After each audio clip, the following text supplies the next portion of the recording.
यह मोह का मामला नहीं था। देखिए, किसी के परिवार में जब डेथ होती है तो सभी को दुख होता है। हम सभी इस दुख से गुजरे हैं और उस दुख को महसूस भी करते हैं। लेकिन यह बड़ा अनोखा केस है। इसमें उनको इस बात पर, परिवार के सदस्यों को इस बात पर प्रगाढ़ विश्वास था कि वह आज भी जीवित है, जबकि उसकी बॉडी पूरी तरीके से काली पड़ चुकी है, डिके कर चुकी है। यह केस इसलिए अनोखा है, राष्ट्रीय और अंतरराष्ट्रीय स्तर का केस है, क्योंकि इसमें परिवार के बहुत सारे सदस्य उस चीज पर विश्वास करते थे जिसका सत्यता से कोई लेना देना नहीं है। उसकी पत्नी, उसके माता पिता, उसके चाचा, उसके 2 बच्चे, सभी लोग रहते थे उस परिवार में और सभी कहीं ना कहीं विश्वास करने लगे थे कि वो शायद जिंदा है। तो यह अपने आप में बहुत ही अनोखा केस बनता है। मौत एक सच्चाई है, मौत एक हकीकत है, लेकिन यही मौत के साथ में जब परिजनों की मोहब्बत जुड़ जाए, प्यार जुड़ जाए, तो ये एक कहानी बन जाती है। कानपुर में भी विमलेश कुमार की मौत एक कहानी बन गई है। 1.5 साल तक परिवार वाले विमलेश को घर में जीवित बना के रखे रहे। वो तो प्रशासन की टीम ने जाकर उनकी लाश को निकलवाया, परिजनों को हॉस्पिटल लाके, हाईलाइट हॉस्पिटल में ला करके संतुष्ट किया कि वो डेथ हो गए हैं। उसके बाद उनका क्रिमेशन कराया। लेकिन ये सवाल आज भी बना हुआ है, सबके लिए एक जिज्ञासा का विषय है, आखिर परिवार वाले कैसे रहते रहे। इसके लिए मेरे साथ कानपुर मेडिकल कॉलेज के सेक्रेटरिस्ट, हेड ऑफ डिपार्टमेंट हैं डॉक्टर गणेश जी। उनसे पूछते हैं कि सर, इस परिवार की अब मनोदशा क्या होगी, क्या परिस्थिति रही होंगी। जी सर, क्या हाल रहा होगा परिवार का, कैसे रखा होगा, क्या आप अपने मित्र से क्या समझते? यह जो एक अनोखा केस कल हम लोगों के संज्ञान में आया, जिसमें कि यह देखा गया कि एक तकरीबन 35 साल का एक व्यक्ति, जिसकी की मृत्यु कहा जा रहा है कि 22 अप्रैल सन 2021 को हो चुकी है, इसके बावजूद उसके परिवार ने उसको करीब 1.5 साल तक अपने घर पर रखा और उसकी सेवा सत्कार होती है, साफ सफाई होती है, कपड़े बदले जाते हैं और परिवार के सारे सदस्य, जिसमें कि करीब 8 से 10 मेंबर हैं, सभी सदस्य यह मानते हैं कि वह आज भी जीवित है। तो यह केस, हालांकि जब तक परिवार के सदस्यों से बातचीत ना हो, उनका पक्ष ना जाना जाओ, तब तक किसी निष्कर्ष पर पहुंचना तो मुश्किल है। लेकिन मैं एक साइकियाट्रिस्ट हूं, उस हिसाब से मैं यह कह सकता हूं कि यह प्रथम दृष्टया एक शेयर्ड साइकोटिक डिसऑर्डर या शेयर्ड डिल्यूजनल डिसऑर्डर भी कहा जाता है, उसका केस प्रतीत होता है। मैं यह कहूंगा कि कंफर्म नहीं कह सकता, लेकिन यह केस प्रतीत होता है। जी, इस तरह परिवार के लोग बॉडी को रखे हुए हैं, क्रिमेशन के बाद भी आज भी वो कह रहे हैं कि मेरा जो बेटा है वो सकता है जिंदा रहा होगा। तो आपको लगता है कि वो उसके प्रति एकदम एक मोह से बंध गए हैं और वो अपने जीवन के लिए भी नुकसान कर सकते हैं, सुसाइड के स्टेज तक पहुंच सकते हैं? जी हाँ, बिल्कुल। देखिए, यह मोह का मामला नहीं था। देखिए, किसी के परिवार में जब डेथ होती है तो सभी को दुख होता है। हम सभी इस दुख से गुजरे हैं और उस दुख को महसूस भी करते हैं। लेकिन यह बड़ा अनोखा केस है। इसमें उनको इस बात पर, परिवार के सदस्यों को इस बात पर प्रगाढ़ विश्वास था कि वह आज भी जीवित है, जबकि उसकी बॉडी पूरी तरीके से काली पड़ चुकी है, डिके कर चुकी है। तो कहीं ना कहीं यह दुख या प्रेम या मोह की बात नहीं है, यह कहीं ना कहीं एक एबनॉर्मल थिंकिंग की बात है। सोचने के तरीके में निश्चित तौर पर कुछ असामान्यता आई है।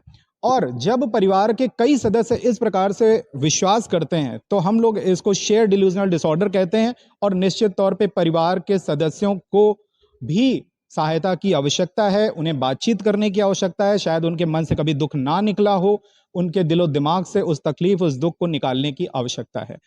क्या वो अपना कुछ नुकसान भी कर सकते हैं इसमें? यह कहना कन्फर्मेटरी तो नहीं है, लेकिन हाँ, निश्चित तौर पर अगर मनोदशा ठीक नहीं है तो निश्चित तौर पे वो अपने आप को नुकसान पहुंचा भी सकते हैं। दुनिया में इस जो ये घटना हुई है उसको किस नजरिए से देख रहा है?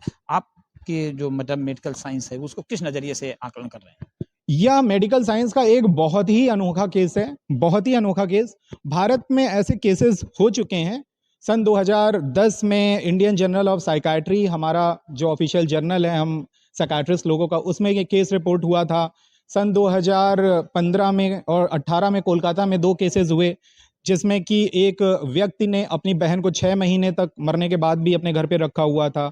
सन 2018 में जो केस हुआ है, व्यक्ति ने फ्रीजर में अपनी मदर को 3 साल तक उसने रखा हुआ था।